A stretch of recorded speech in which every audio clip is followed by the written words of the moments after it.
Hi everyone, welcome to this tutorial on the iPad in Forger. I'm going to be running you through a few tips of mine that I use to create my sculpts. If you've seen any of my other videos on YouTube, it's a similar kind of thing. So I'm hoping that by the end of it you'll have something to take away with you, then apply them to your own designs. Okay, so if you take a look up into the right hand corner, you'll see a green, blue and red circle or a ring. What this indicates is the green is available RAM that we have, blue is background apps, and red is system. So the best way is to start with a clean slate and just get rid of any background apps so you can just use all the RAM for Forger, because it does get a little hungry at times, especially as we get to a final stage of detail. Okay, so let's get rid of some of these apps and clear the RAM, and then we're good to go. Okay, let's create a sphere, and we'll grab our move tool. We'll start with that. Now if you look up the top in the tools, you'll probably notice that mine are in different positions to yours. If you just hold down, you can just shift around and place them anywhere you like. I like to have them bundled together just for easy access. Okay, so let's get into the blocking. I just like to push and pull the mesh around just to find a shape. I think for this exercise I'll just keep it very simple. I won't try and create anything special. It's more just to show you just the moves to go through to get an end with a good mesh. If you look on the left, the mirror axis is on. That helps us work on both sides at the same time. Okay, so I thought this might just be a basic head. I'll start to pull the neck down. You'll start to see the geometry really stretch out. And then we'll use the remesher tool to bring it all back in together. This is where it just adds more geometry into those stretched areas, which allows us to then sculpt over the top. So it's very important now at this blocking stage that we just don't go into detail and just get that shape happening and keep the geometry even. So here I'm going to turn on the wireframe just to show you how stretched it is, and then we'll remesh, and then you'll see what it actually does to it.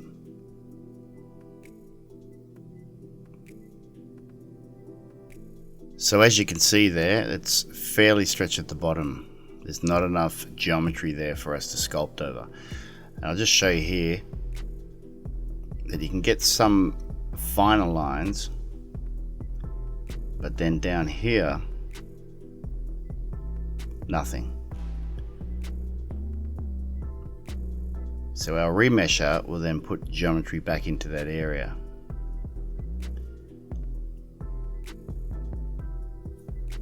Okay, so I think we'll just do a remesh. Okay, we'll crank our settings to 250. This will make our mesh a lot more dense than what it is now, but that's okay because we're going to keep remeshing as we go. Now it's going to flush the history, which means that we won't be able to undo this. So if something goes wrong, that's it. So we'll save our project now. And I'll just call it head test.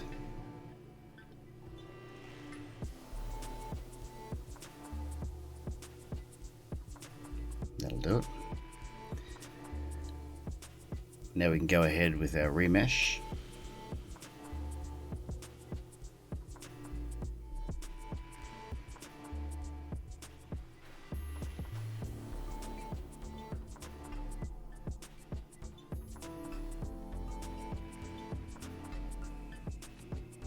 And as you can see, it's added more geometry in all those stretched areas.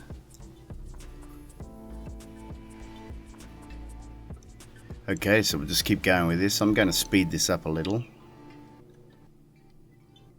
And I'll just continue to push and pull, smoothing off a little just to get rid of some of those creases. Okay, so I'll put some eye sockets in there and just so we know what it is, and we'll leave it there. We'll come back to it. Okay, for our next tip, I thought I'd just demonstrate how we can take different objects and apply them together and make one mesh. This is pretty handy for just building things, save a lot of sculpting time. We can just shove a whole heap of primitives together, make one mesh, or you can keep them separate. This is a way of keeping your object hierarchy window on the left a little neater as well by not having a lot of objects. You can combine them all together and just leave them as, which I'll show you in a minute the difference. So I'll grab a cylinder and just scale it down. I'll just move it into position. I'll just have it running through the sphere. This might be a ball joint or something that you're making. But I'll show you as we make it into one mesh and what we can do with it then.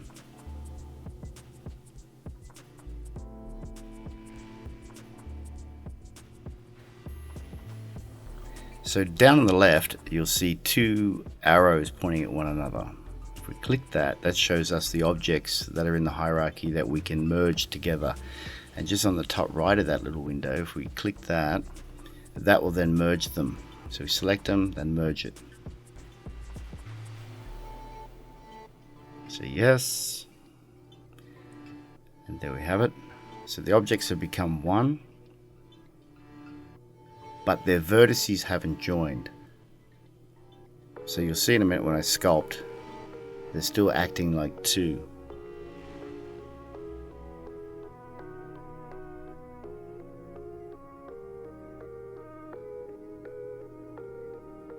So now what we can do is we can just remesh this, and then it will combine them both as one mesh. So we put our settings up. We won't bother saving, this is just a small exercise.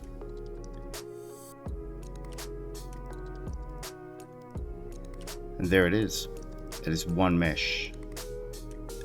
So you see I'll be able to sculpt across that join.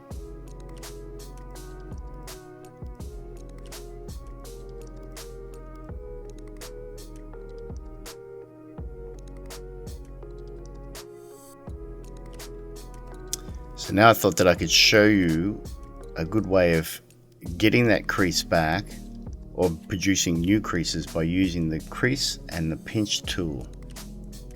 So I've grabbed the crease and this starts to cut in. It doesn't look so great, but these are very, very handy for wrinkles or just fine sharp lines.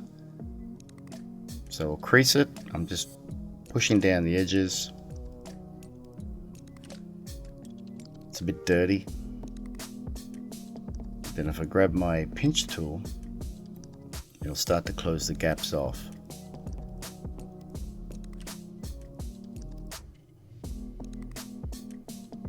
As you can see, it's tightening the corners.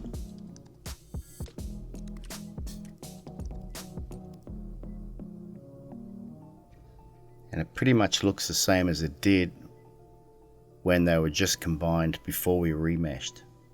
So if you're needing that tight edge, you can get it back.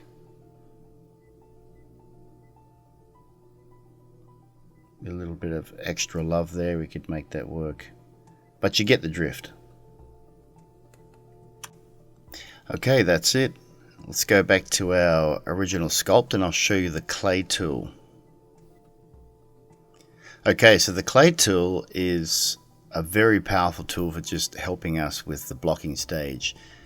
It's almost like a big wet brush where you can just slap it on and you can just discover new shapes and detail, which is quite nice. But we'll remember, we're not going into full detail just yet. So I'm going to use it now just to block out some of the features of the face with some eyebrows.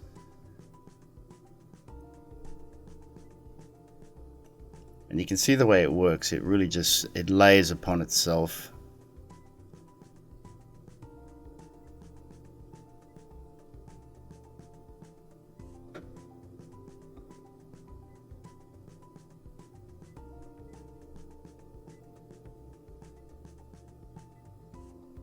Just add a bit of a mouth. We just block out the cheeks. We just block out the whole face or the whole area with it. Nothing we need to do to smooth just yet. We just find the form. Because it's quick. It's very quick and dirty, which is a good way of just getting a quick idea across, and then you can expand on that.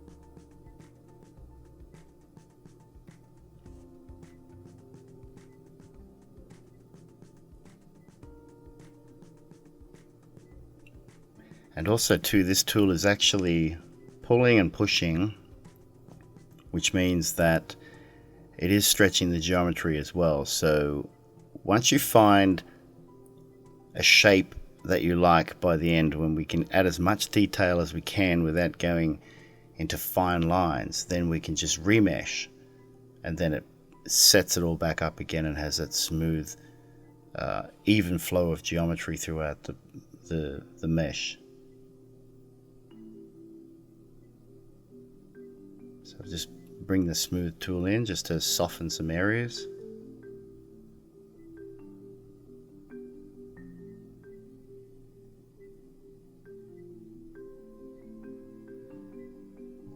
Okay, so I think I just might speed this up a little bit before you all fall asleep. And we'll just power through.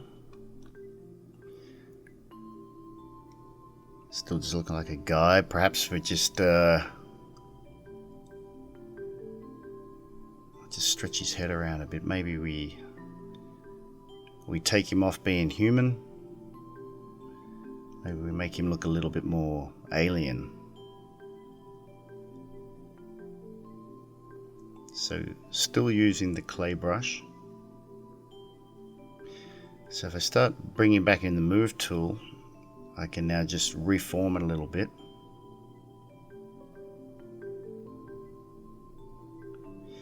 Remember, these are your designs, so you can just do what you like at any time. Change it. Do what you want. That's the beauty of this. So you can see I am stretching a lot of the geometry at the moment now, so that is definitely going to need a remesh. So if I decide to put any wrinkles or veins or something like that on his head, I just won't have the geometry there.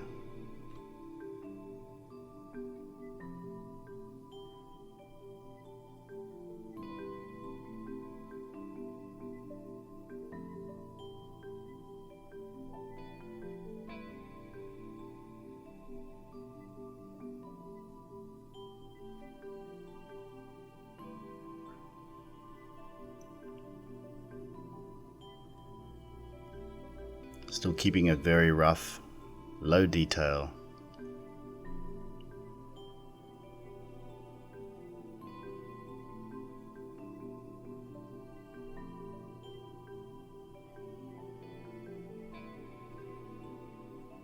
Maybe some neck fat.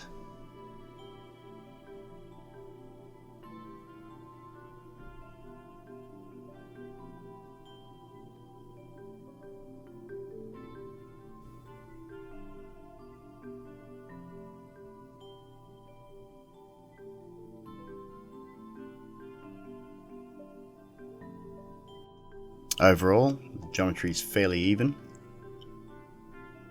but the nose, as you can see, it's a lot different to what the chin is. We decide to put some deep nostrils, then it's just not going to hold up.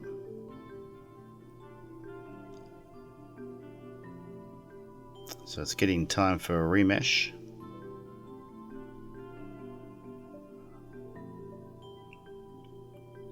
So I've saved.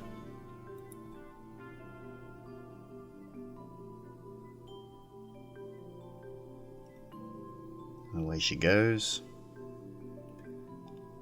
Oh. Okay, I haven't seen this before.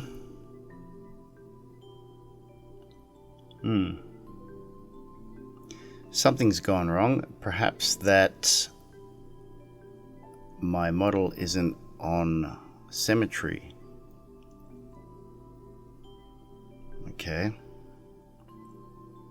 So I'll open up the version I had before. And we'll try again. Now what I'm going to do this time, I'm just going to check the symmetry and just reapply it to see if that is the problem. Okay, so I'll just choose minus to positive X. Seems to have fixed it.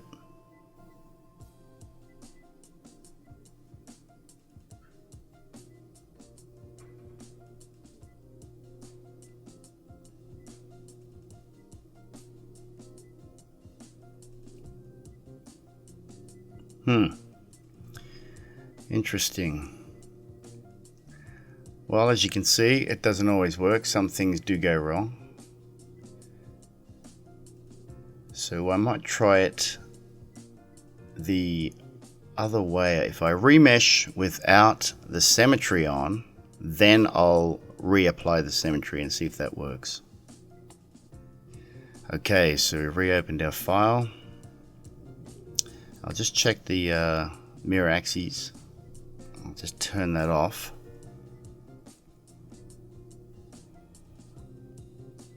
And let's do the remesh again. Okay, so that didn't blow it up, which is good. So we have remeshed. Now we'll just check. As you'll see, there's no line running down the middle of it, which means that it hasn't got symmetrical geometry. So now if we reapply our symmetry, that should fix that.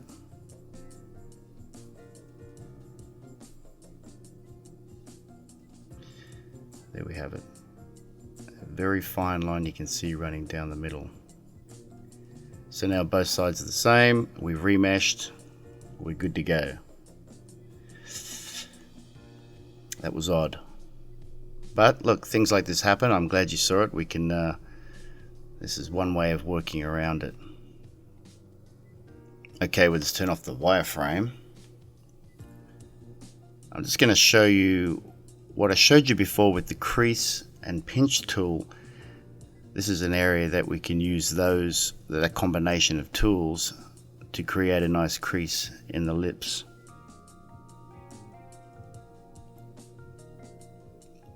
So our crease tool will create the line for us to separate the lips.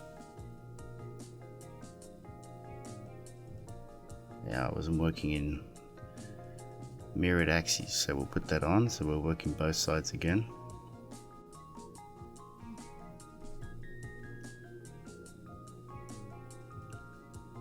So we dig our hole, and now we'll tighten the edges with the pinch tool.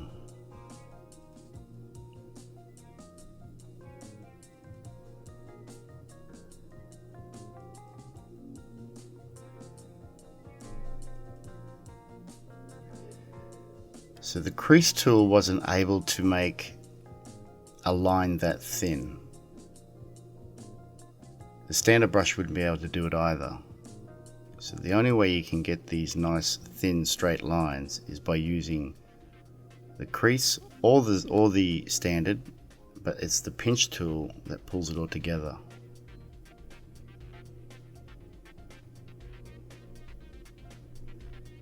A little bit more work, we could get that looking better, but it's just an example.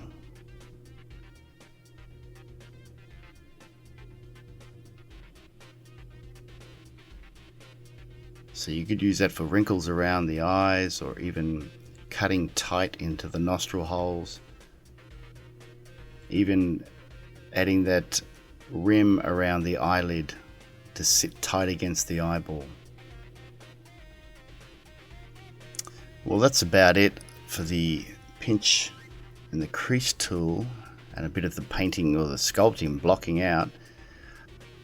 Okay, I just want to show you the stamp tool and how powerful that is. And of course this only comes in at the very end. So you can see there my subdivisions, I've put that up to 1. Our memory over to the top right hand corner, green, has dropped. So you have to be careful with that. That will end up crashing your scene a lot if you don't have enough memory. So I've gone into the layers section on the left and we've created a layer. And this is it's very handy and very powerful as well, just to be able to sculpt on top of what we've done without destroying it. So I'll show you here with the stamp tool. So we select the stamp tool and you can see a bunch of images that I have. It's all black and white images. So anything that's white will be raised, anything that's black will drop down. As you can see, a lot of them have vignettes around them. The purpose of that is that you get a clean transition between two by if you're trying to add one next to the other. I'll just show you here in Art Studio Pro what the artwork is.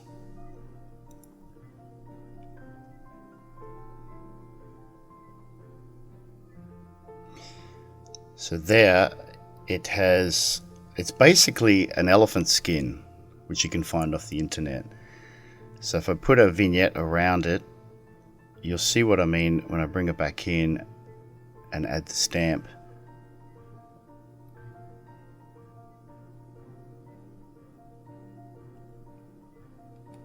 So I'll just select probably that same stamp. And it works well subtly, not too much.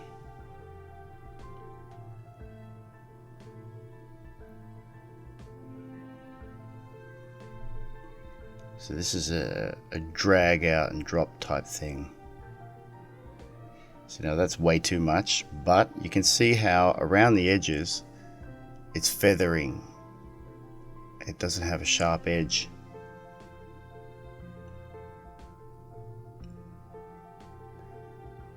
So by trying to add another one next to it, it will join a lot better.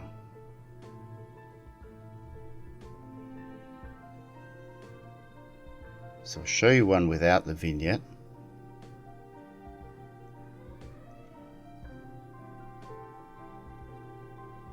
There. Very hard edges. Then to try and put two next to one another to continue it, it's just not going to happen.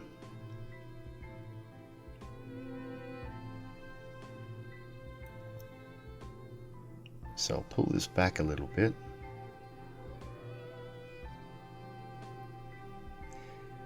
So we'll just find a place where it fits nicely. That seems to work. You've got horizontal lines that are running across the forehead and some wrinkles down the chin. Semi bags under the eyes. Of course this is extreme.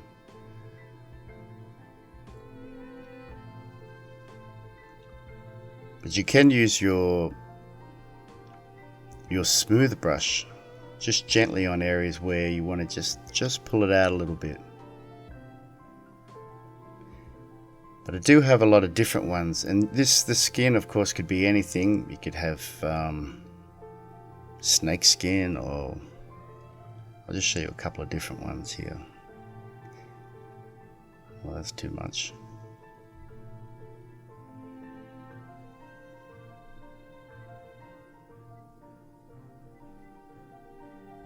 Yeah, it's all a little bit much at the moment, but as you can see, they're quite powerful to use if you get the right texture. You could get it to look quite nice. I'll just show you some of here, some snake.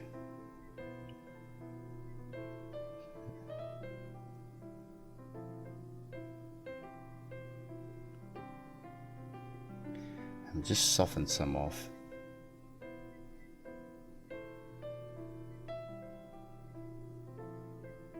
Just make it look a little more natural than what it is.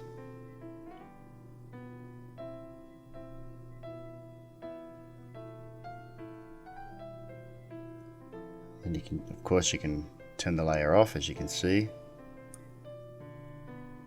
Then more detail. We can bring it down to 50% if you just need just a little of it.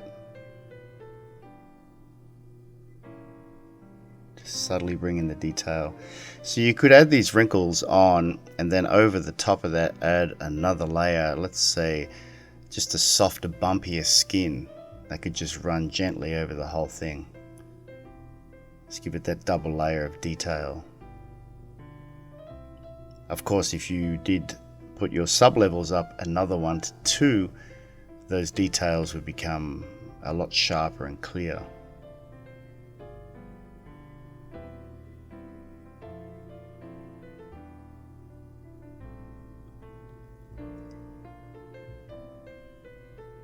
So I think I have one here with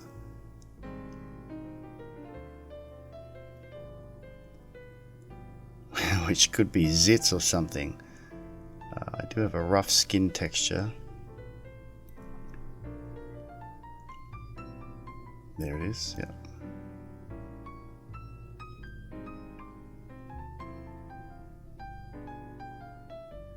And if you hold down the reverse button, which pushes, it swaps it around so the white pushes in and the black pushes out.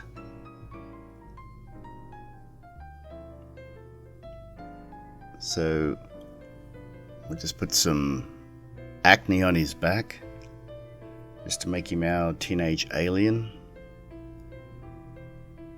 Well, it could just be mottled skin. It's an alien, you can have any kind of texture you like, really. Well, that's it. I hope that you got a lot out of this video, and you've got a little bit more insight into what these tools can do to help you to create your own designs. If you have any comments or you have a question, please leave them down below, and just have a lot of fun with it. I'll see you on the next one.